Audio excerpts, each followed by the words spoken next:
Bueno, en principio, antes de hablar del libro, Mónica Hernández, me gustaría mucho conocer tu historia, porque tú has dejado absolutamente todo, incluso una vida más bien cómoda, digamos, en función de la literatura, ¿no? Fíjate que es al revés. Muchísimas gracias, la verdad, por invitarnos aquí, por aceptarnos aquí.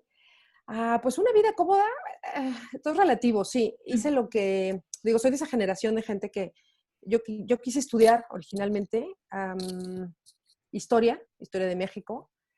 Ah, Tengo un padre contador, entonces me dijo, no, no, eso no es una carrera, dedícate a algo con lo que puedas vivir, ¿no?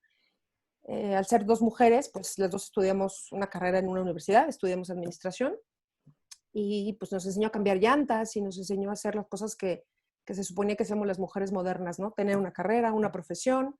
La tuve muchos años, me fue muy bien, trabajé en varios corporativos en México y en España, afortunadamente, pero realmente la pasión son los libros. Yo lo que he sido toda la vida es una lectora impenitente, dedicada y pues sin remedio. Yo lo que he dedicado toda mi vida es a leer. Ujú. Entonces, no fue tan difícil en realidad. Fue una decisión en un momento de un cambio de trabajo que yo dije, bueno, me voy a sentar, como dicen, en una piedra filosa y voy a ver qué es lo que me gusta, qué quiero hacer de mi vida, ¿no? Y lo que quiero hacer de mi vida es escribir porque lo único que a mí me gusta hacer es leer. O sea, el trabajo bien, cumplí con mis responsabilidades, me pagaron, pero a mí lo que me apasiona es la literatura. Siempre ha sido así. Y Ahora, afortunadamente también lo es pude hacer. cierto, digo, también es cierto que hoy la vida cómoda no sale en ningún lado, ¿no? Pareciera que hoy es más fácil elegir como una vocación, porque finalmente vas a ganar más o menos lo mismo en cualquier lado, me parece, ¿no? Fíjate que afortunadamente el tema, ¿sabes qué pasa? Que cumples años y el tema de qué es lo que necesitas para vivir cambia mucho. Sí.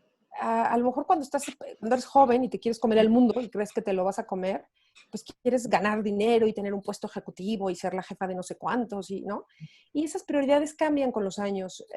No se necesita tanto para vivir, no se necesita, o sea, la vida para disfrutarla no necesitas estar 20 horas trabajando en un despacho, en una oficina, por lo menos yo no.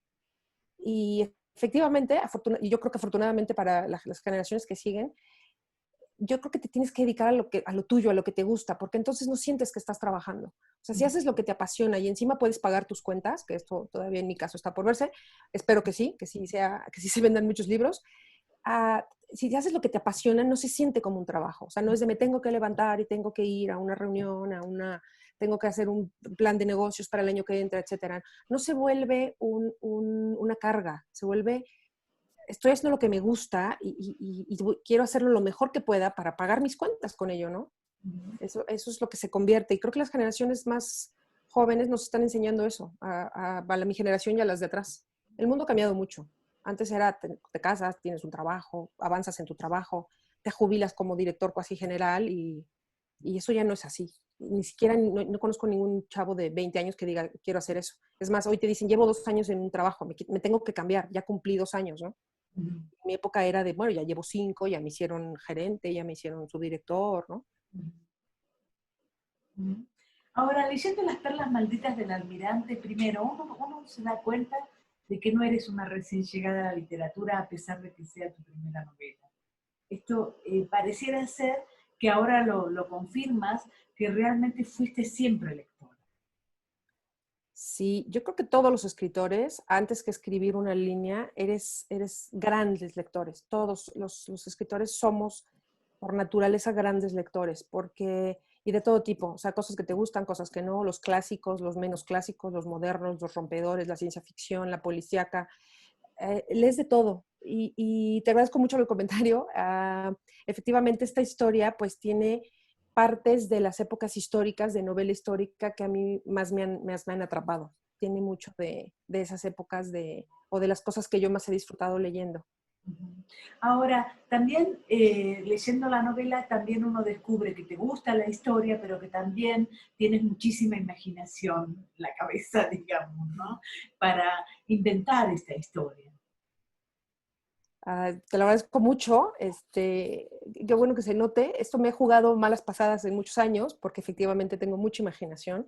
Y aquí lo que he querido plasmar de alguna manera es que se pueda leer, que alguien ajeno a mí pueda leer lo que yo veo en mi cabeza. Yo veo esas escenas, veo esta gente que come, a qué hora va al baño, cómo son los baños, cómo se visten, cómo se rascan, si vieron una mosca pasando, ¿sabes? Estas personas, personajes históricas que hoy son personajes, fueron personas antes y vivieron, comieron, fueron al baño, amaron, odiaron, como cualquier persona. Y esa es la parte que a mí más me gusta de la historia, o sea, me atrapa esa parte de que estos personajes fueron personas normales, como todos, del blanco al negro, y en medio se movían en este espacio de grises y de claroscuros, como todos lo somos hoy en día, ¿no? Y la otra parte que me atrapó mucho, que también se nota hasta en el título, pues como buena mujer creo que tengo cierta morbo, fascinación por las alhajas históricas. O sea, las joyas pues siempre me han llamado la atención y más las que ves en un museo de, pues esta es la corona que se puso no sé quién, ¿no? Hace 300, 500 años. En esa época era un objeto de uso, como hoy te puedes poner pues igual, ¿no? Un pendiente, un collar, un anillo, lo que sea. Esas cosas las usaron, las usó gente. Sí, por otro lado era lo que te quería preguntar, digamos, que vuelves a traer a la literatura ese objeto trouvé, ese objeto que va traspasándose en las generaciones y que va diciéndonos cosas, digamos, ¿no? Parece ser que el objeto tiene una historia detrás, ¿no? Correcto. Pues esa es una de las ideas que se me ocurrió, cómo ligar, cómo contar una historia de una persona, un personaje tan conocido y al mismo tiempo del que sabemos tan poco, porque sabemos muy poco de Sí. Cristóbal Colón, a través de una de sus herencias poco conocidas. Las perlas fue una de las razones por las que él cruzó el océano, para buscar una ruta para comerciar con perlas. La onza de perlas en el siglo XV era más cara que la onza de oro, porque eran muy escasas, no se producían como ahora encontrar un método para hacerlas, digamos, o modificarlas para que se produzcan rápido. Las recogían de los lechos de los ríos o de las playas.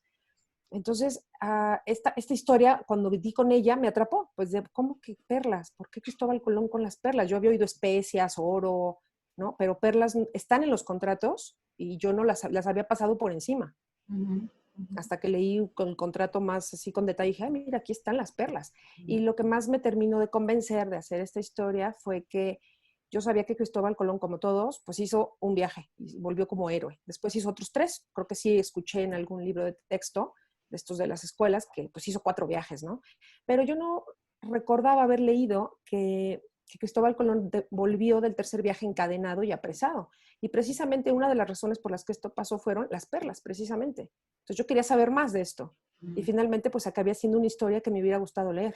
De por qué le pasa esto a Cristóbal Colón, ¿no? Ajá. Ahora, también es cierto que estás en un momento, bueno, estamos en un momento histórico en el que la figura de Cristóbal Colón está un poco discutida, tanto en Estados Unidos como en España, el tema del racismo, el tema de la colonia, y bueno, es cierto que cada tanto vuelve a ser polémico Cristóbal Colón. ¿Cómo te sitúas tú frente a él, y qué reivindicación haces de la historia por parte de Cristóbal Colón?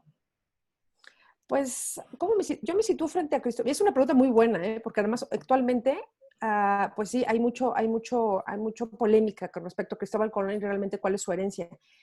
Cristóbal Colón tiene 500 años y sigue dando de qué hablar, porque se empeñó específicamente él y su hijo Hernando, el segundo, y su nieto, que ahí se acabó la línea directa, en ocultar su origen, ¿no? Entonces, por eso digo, sabemos mucho, pero conocemos muy poco.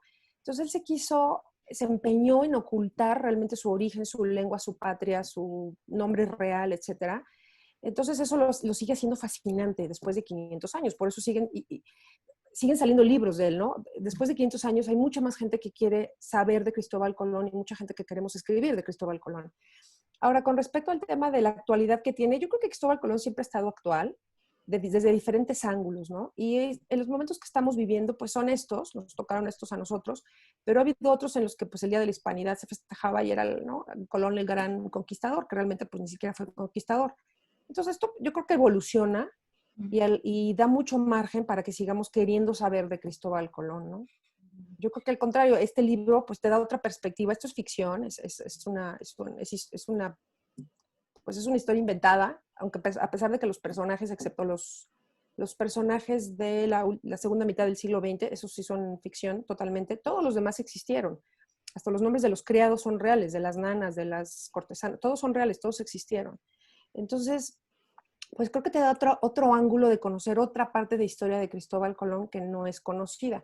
Ya yo no me meto, y eso porque es una cuestión de criterio personal de cada persona que lea y tenga pues se forme una idea para un lado o para otro, pues si tienen intención o deseo pues de dar su opinión o de juzgar en este caso, ¿no? El libro no entra en eso, el libro nada más pues es No, una manera de entretenerte, de mandarte a viajar a otra época, a otros lugares y conocer y escuchar y ver a personas que pues, vivieron en algún momento como tú y como yo, ¿no? también es cierto que el libro destaca muchísimas mujeres, digamos, ¿no? Que eso es Ah, claro importante que también, sí, ¿no? claro que sí. ¿Cómo las construiste a estas mujeres? Pues esa parte digamos que es más fácil porque desde la óptica de una mujer, para mí es más fácil escribir como si yo fuera la mujer. O sea, siendo mujer, cómo piensa, cómo siente una mujer. Y hay partes muy complicadas porque el tema de las mujeres sigue estando en desarrollo en muchos países, incluso en este que pues estamos más evolucionados, ¿no? Pero aún así yo creo que hay mucho por recorrer. Y el papel de la mujer, fíjate que yo no lo veo como desafortunado, de que no podían hablar, podían mirar, pero no podían opinar. Yo lo veo como que al contrario, muchas mujeres aprovecharon que no podían hablar para observar.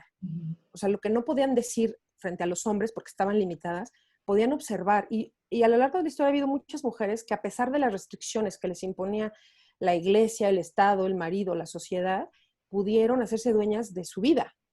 Entonces, aquí hay algunas, yo estoy segura que hay muchas más por ahí, hay muchas, muchas más. Bueno, y la última pregunta decía, bueno, vamos a vender Las perlas malditas del almirante, una novela fascinante. En ese sentido, ¿qué sientes que hay con respecto a las otras novelas históricas? ¿Qué sientes que hay acá? ¿Más fantasía? ¿Más romanticismo?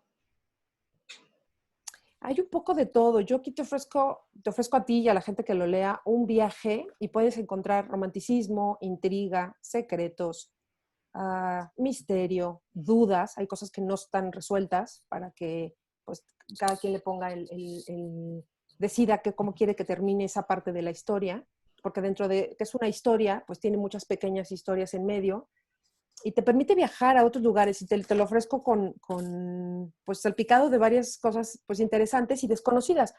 Hay muchísima parte, la gran mayoría de lo que está aquí está documentado, es verídico. Por supuesto, cómo hablaban, cómo se comunican, lo que te decía, cómo comen y a qué hora comen, pues eso me lo inventé yo. Pero las personas que salen ahí, los personajes, excepto 2 o 3 del final, todos existieron. Entonces te ofrezco una zambullida en personajes de la historia que pues muchas veces los hemos pasado por enfrente o por encima sin darles un poco de espacio, ¿no? Y aquí pues te ofrezco eso, ¿no? Te voy a dar un poquito más de algo que no sabías, de cada época diferente pues a lo largo de 500 años, ¿no? Que también es la vigencia que, digo, Cristóbal Colón sigue teniendo y seguirá teniendo vigencia los otros 500 años. Perfecto. Bueno, muchísimas gracias y muchas felicidades, ¿eh? Te lo agradezco muchísimo. Un abrazo. Un abrazo igualmente, un gusto.